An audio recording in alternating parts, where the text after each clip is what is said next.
When a man lays hand upon a child, whenever in the morning the man comes up in the morning and the man stretch forth his hands and begin to lay hands on his children, begin to lay hands upon his sons and upon his daughters, what that man was doing at that particular time can be said to be physical, but there's something that we call the spiritual transaction that is taking place at that particular time.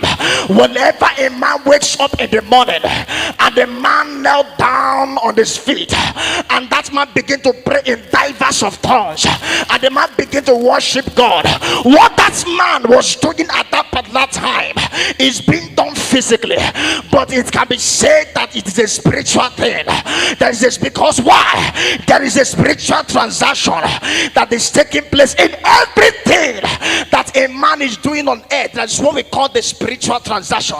If a man can meet a lady and sleep with that particular lady, and in that particular period of time the destiny of that man will be manipulated, or the destiny of that sister will be manipulated. What they did at that time was done physically, but because something was done, transacted in the spirit, that was what brought about the manipulation.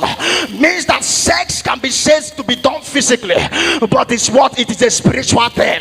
What am I trying to say here this night or this morning? I pray that God should bring it down to your heart the way that you understand it. What am I trying to say here? What I'm trying to make us to understand is that every life a man lives on earth is not a physical life. Every man a man is living on this planet earth is a spiritual life. Whatever you do is a transaction.